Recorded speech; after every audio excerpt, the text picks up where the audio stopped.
And we will continue the topic of visual identities of cities. Two more cities are left to be presented. And next on stage is Anssi Kähärä. He is going to talk about the identity of city of Helsinki. Anssi is the creative director and founding partner of strategic brand design agency Werklig in Helsinki. He is currently also acting as the chairman of Grafia, which is an association of visual communication designers in Finland. Anssi's work has been awarded in Cannes Lions, European Design Awards, ACD E, the Dieline and Vuoden Huiput, the best of Finnish Advertising and Design. He has been judging in design competitions for quite some time, and he's a frequent guest in design schools as well as design events in Finland and internationally. So now we heard about Alitus, and we are going to hear about Helsinki. Let's welcome Anssi on stage. Thank you. That was a lot of data. Okay, let's see. It's working. Yes. Lovely to be here. Thank you for inviting me. And today we're going to talk about Helsinki, which is the capital of Finland. It's been a 4-year project when we made, so let's see, I have 20 minutes to squeeze, so this might be tough. Let's see. So, you had already my information told, so that's about it. Here, this is like Werklig case, not Grafia case, because that's my side hustle. So I'm here representing Werklig. If you need more information, please go to the site so you can find more info. And to the task. These are actually actual Helsinki city images that I used in the marketing. So some naked people as we are in Finland. To the task. So this was a public bidding competition for the identity creation, and we won it. So the task was to recreate the brand identity of Helsinki, reflecting the city's new strategy that they had made previously. So we had a solid brief to do.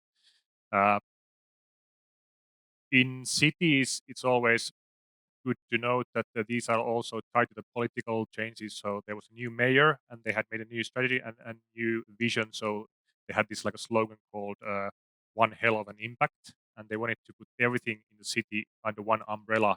So that was a brief. And the tricky part was that the identity needed to speak to basically everyone. So the target group was everyone, which is like the most horrible brief for a designer.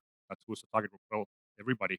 So that was already challenging in the beginning. About the method or how we decided to do it when we were bidding for the gig to sort of get it done or get the job for us to do.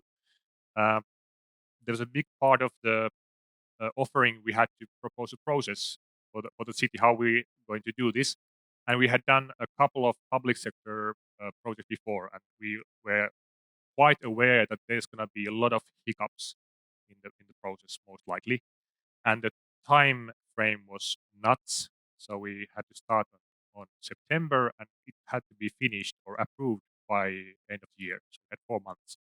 So what could go wrong? Everything. So we decided to build a process that's going to work, so we can get through this thing. So we decided to do it like in co-creation method. So as I said, it took 4 years to do. So in that time, I think we involved 200 people from the city, from different departments and positions. So the idea was that we will gather people from the city. We asked the city that, hey, please give us 40 of your sharpest and best minds from different departments, and we will work with them. So if they like it and they sort of co-create with us, it's much easier then to get it through the process. So usually, if you just design something in a cave and you go and you present stuff to people, they're like, I like it or I don't like it. So then you're stuck. So if you do it with them, they will know why this has been designed in a way it has been designed. So we make like a sprint system. So took some time, but worked quite nicely. And basically, it looks like this very traditional bunch of people in a room, a lot of printouts and buns and coffee and more coffee. At worst, we had 8 different design streams, and then we just openly show to the city people that okay, we have these help, we can decide. So it worked quite nicely. So this is very bright. I'm sorry. Uh, so how sprints work. So we had 2 week sprints. So we made up some stuff, presented to the group, and we discussed, and then they gave us advice. And this is a full timeline. So like I said, that it's very tight. So we had to start on September and to have the identity completed by end of the year, which is very short time for identity. So but we also built in like a dead man switch. So we had 2 client approval rounds with the sort of the high ranking people. So we were working with a team, the city people, and we only had 2 official approvals from the higher governing people, and they only had 2 options to quit the design process or continue. So there was not like I want to change this or that. Eventually, it was just like, do you want us to go forward or not? So it worked really nicely, and we got the whole thing done by December, and then we started to do the guidelines and testing, and like I said, it took then eventually 4 years with the contract. Uh, the results, like I said, need to be put in very short. So money-wise, there was considerable internal savings. So the city had and still has like tens or I don't know hundreds micro identities. So people are spending a lot of resources, time, money for creating, let's say, identity for a local school or library. But now with the one unified identity, you can use the same building blocks and you save a lot of time. And it creates a stronger, more recognizable brand identity. And even the city people like it. So you can see a lot of T-shirts and tote bags with the design nowadays. Really nice. So how it looks. Uh, I could spend like maybe 10 minutes of explaining all the design details, but to put stuff shortly, we had a pretty similar coat of arms discussion also within the team that actually we wanted to.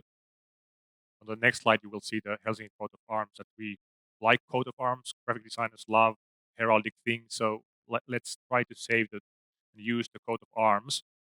But quite soon it became very clear that you can't.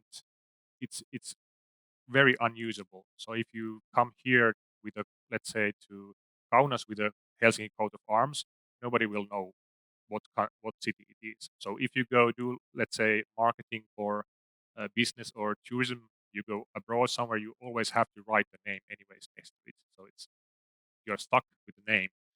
So we decided that okay, it's quite painful, but we have to sort of not use the coat of arms. So we decided to use something from the coat of arms. So it's the shape of the Helsinki coat of arms, but we are just replacing with a word mark within it, so it becomes quite functional to use.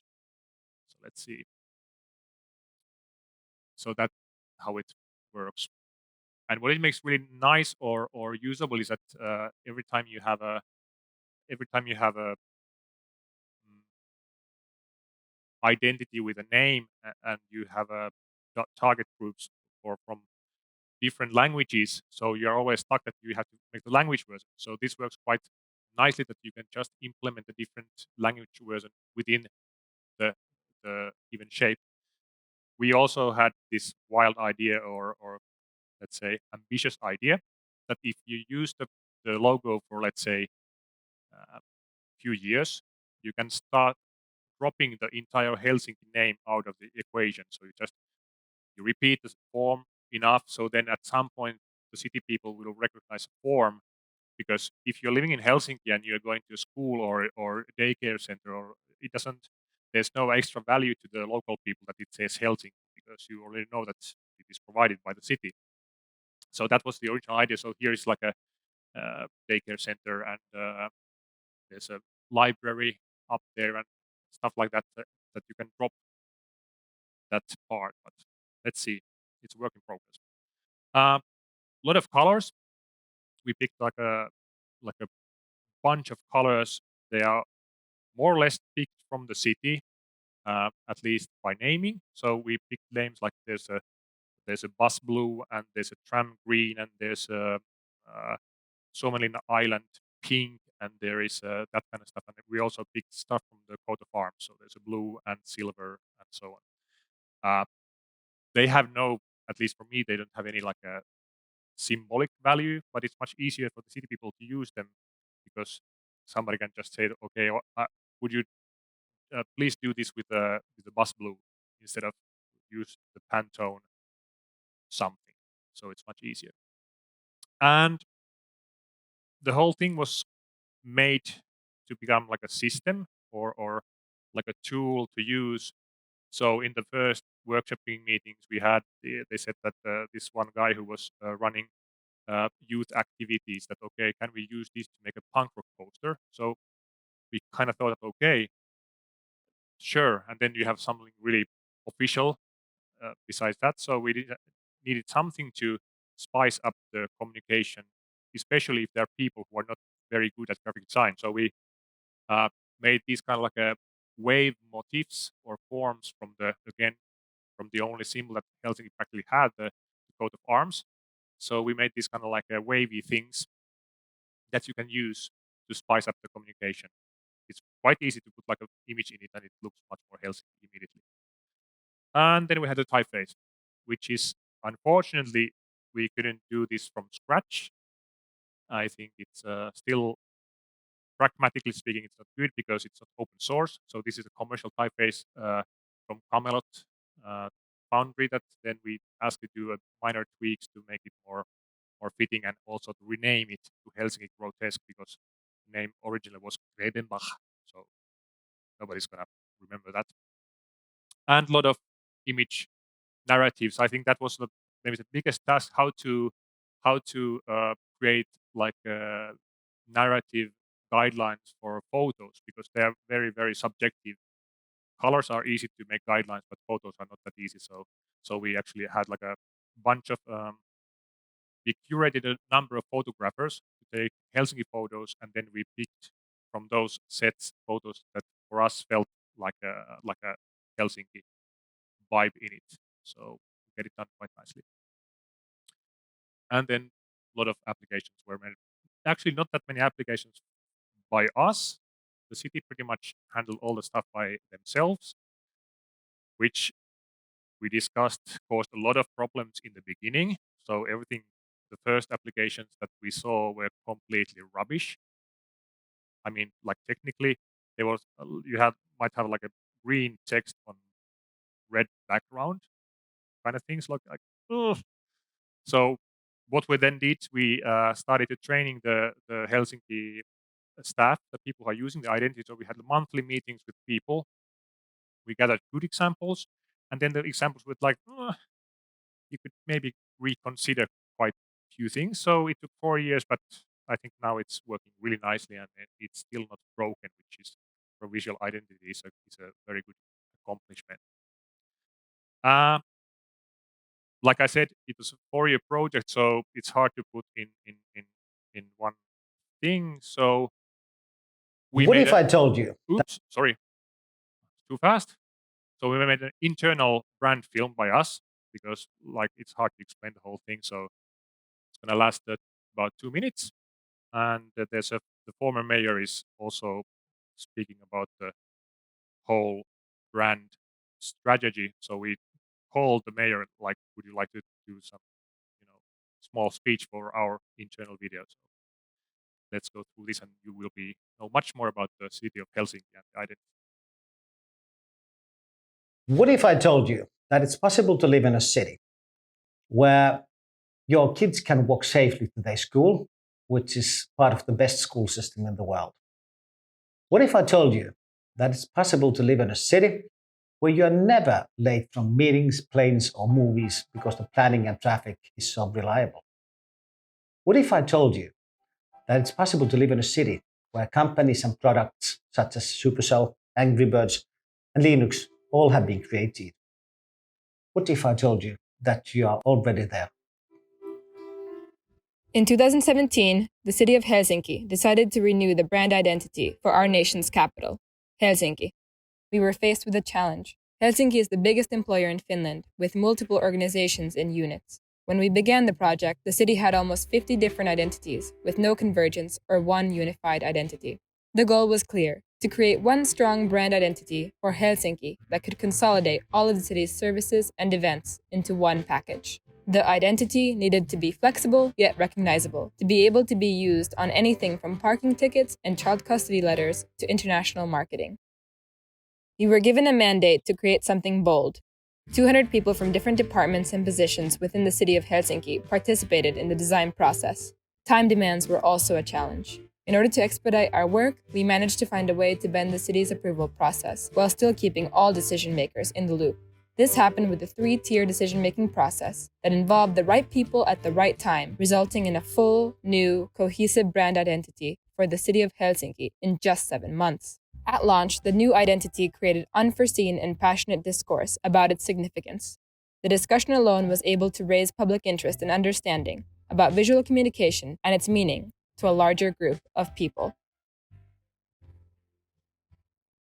Our aim is to be the most attractive place for individuals and companies who want to make the world a better place to live in, a place where you really can make an impact. Helsinki is helpful, Helsinki is nice, Helsinki is kind of weird, but good weird. We are unique and proud of it. Helsinki is a place where you can make a hell of an impact.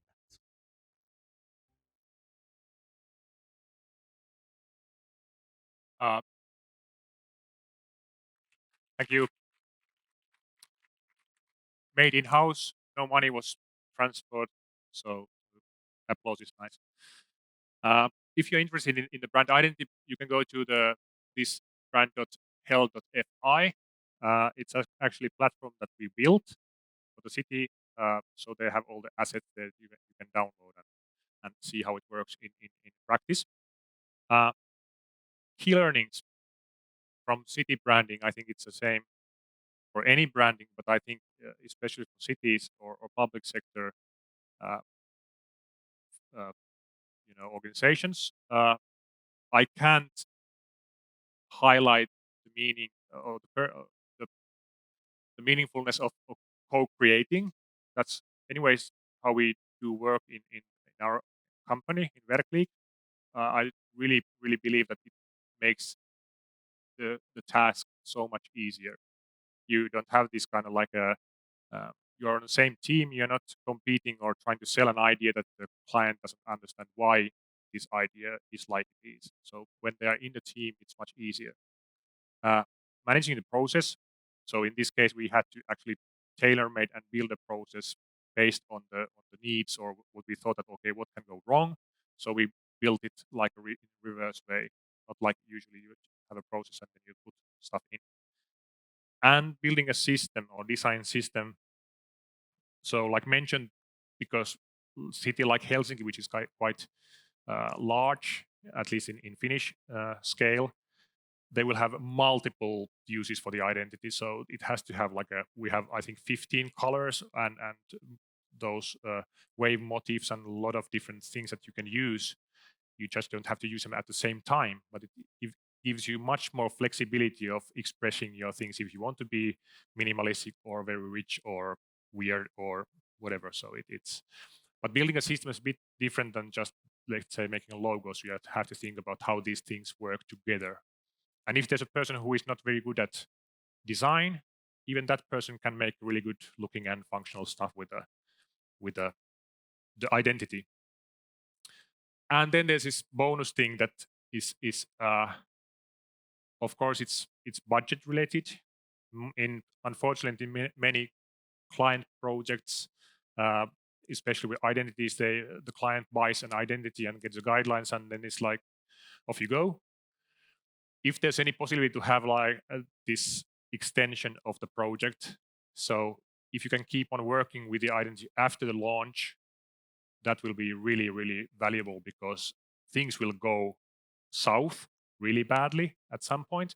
But if you're still in the loop, you can sort of help things to go to the right direction. So you educate, you explain, you fine tune, and you rethink, because there's also always, you will make also mistakes. So I think we had to fine tune some colors. They were not accessible enough. So, designers are not gods. So you most likely make some mistakes there.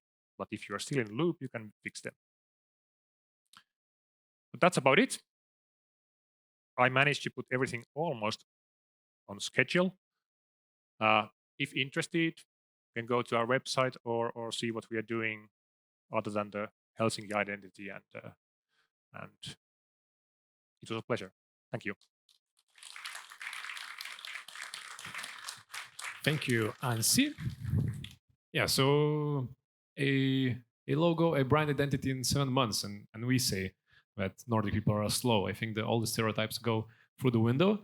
So, any questions? I bet you have questions in your head, all the design professionals here, or criticism, or some kind of comments. Yeah, we have some. Thank you for a very interesting presentation. My question is why we as designers here from Lithuania see Scandinavian countries as have a great culture, and the 4 month for the city branding for Helsinki seems very short.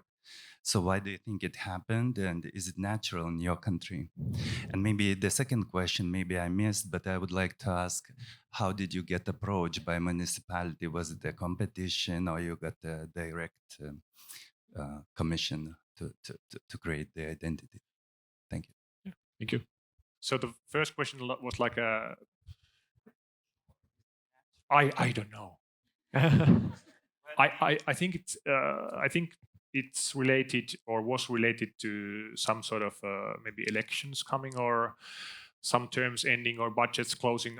I have no idea. It was very short. It was very short. So, and it was a competition. So we had to pitch in the spring, and then they got the approval, and then it was supposed to start immediately after the summer holidays, which in Finland are always long. So yeah. So I think we delivered like 200 pages of different documents and that kind of stuff. So yeah. But everything in Finland is, if it's a public sector, if it goes above, I think it's 50,000 euros nowadays, you have to make it a public competition so everyone can pitch in. Okay, thank you. Yeah, actually, Anssi, also you answered to the comment I was going to make, that in Finland you can't commission directly from if the commission comes from the public sector. So it has to be through a sort of a call for tender and competition. But you answered that already. But I will leave it to that, because I also come from Finland, so Hey. I know the stuff. So Okay. thank you, Anssi. Yeah, no comments about, from being from Finland. You have more rights to criticize, but it's up all to you. Yeah, more questions. It's not a question, actually. It's a comment, and I want to compare, the last presentation and this presentation, because I teach design process and design management and process management, and I love the comparison. It's a great example between following the design process as we know it and the organic growth that happened with two artists that probably never applied it. They did it, intuitively, organically, and that's really amazing. Yeah. And I love this comparison. It's a great example. I'm gonna use it for my teaching, in my classroom. Great. Nice. One more city is coming up, by the way. So one more city. So we have very different approach. That's great to hear. That's great to hear. Any more questions and comments? Yeah. Algirdas on Now top. comes tough one. No, it's easy one. You was mentioning a couple times co-creation, and did you consider it to invite like 5 design studios from Helsinki and to co-create a Helsinki identity together? Because it's co-creation. In this case, no. I think well, of course, you have the designer sort of like, hey, this is a big case. It's ours, but also, I mean, within this time frame, it's like the less anything, the better. So we had tried to do co-creation. We actually made one identity with another agency like years ago, and it went very smoothly. So it's not like a taboo, but in this case, it was really pretty much like the faster, easier. Like what could go wrong? List those things, and let's not make it any much more sort of how to say divergence, convergence of only getting tighter all the time. So it helped in a way, no, to be kind of concentrated. Yeah, and also I think we had a quite strong. There was not like a punishment fee or something, but it was really sort of like if you fail to do this on time, you will be somehow, I don't know, publicly humiliated or sued or I don't know what. But what happened actually after the launch, because the city didn't do like a proper launch, we discussed about the whole spring that okay, there's going to be a Helsinki day on 12th of June. So how are you going to do it? Can we help to launch it? But they never did any launch. It just leaked to a newspaper, and they picked some really early phase sketches with pink and green colors, and everything went just nuts. Comment sections were like, this is like horrible. This is like some gay propaganda or Islamic brainwashing because there was green. I mean, it's like complete like a shitstorm for 2 days. Yeah. But then it just died. Nobody cared anymore. Okay. So you were lucky. If you had more time, a little bit more time, where would you have spent it in the process of creating everything? Typeface. Okay. Definitely typeface. We have more questions, right? Yes. Let's wait for the microphone. Hi. Just a moment. I know this man. I'm scared. No worries. It's good to have you here. I have a question about the tender again. What's the practice to organize tenders in Finland? Had you to bring any work or a portfolio? Was it covered financially? And the second question is about what's after. I think you put the work to many competition. Maybe you had any inquiries for other cities. What's the story there? Thanks. No inquiries from other cities. So if there's some city people here, you can approach easily. But no, I think it's not that sexy. Eventually, I mean, it's very pragmatic. So it got some awards, but it never was like a super, loved. Now we made like an identity for a pizzeria, and it just everybody loves it. We got like a Red Dot Grand Prix or something, or I don't know, multiple awards with a pizza because it's much more lovable. This is kind of boring. So, but the first question was about the tender. Yeah. This was, like I said, public competition that you bid in. You send all the documents that they want to have, and there was no spec work, which was also good. It used to be in Finland, many public sector ask for no spec work, so make a proposal of what this identity could be. But it also, I have to say that this has become better a lot. And Grafia actually made like a campaign and a book for people who buy design that you shouldn't be asking for spec work. And I think it's the most idiotic work to do anyways, because you're just guessing. And you, in worst case, you get stuck in your guess. But this case, no spec work, a lot of documents, 2 rounds of interviews, and then we had to explain the process, how we're going to do it. And that's about it. Okay, and one quick question.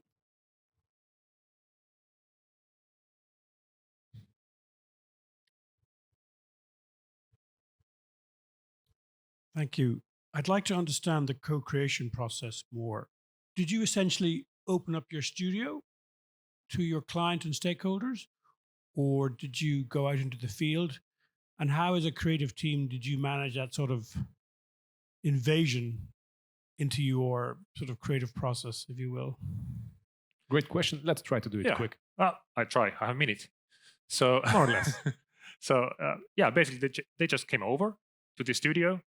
we drank coffee, ate cinnamon buns, and started discussing. We started with like a mood boards and stuff, and then it just evolved. But basically, just people in the same room and asking questions. How about this? How about that? Pros, cons. And a lot of coffee. Yeah. The team was on shows. Sorry? Shows. The teams were on shows. That was the question. You were the one running the show. That's the question, right? Yeah. So I was doing the workshop phase. Actually, I was sort of managing the discussion, but it's just sort of throwing ideas and proposing stuff. And we quite openly, if we couldn't decide, let's say, which one, we just told them that, okay, can you help us? Which is more functional, or which one you like better? Yeah. Let's continue with the discussion during the lunch break or the coffee break. So a round of applause for Anssi and for the Helsinki Thank you. identity.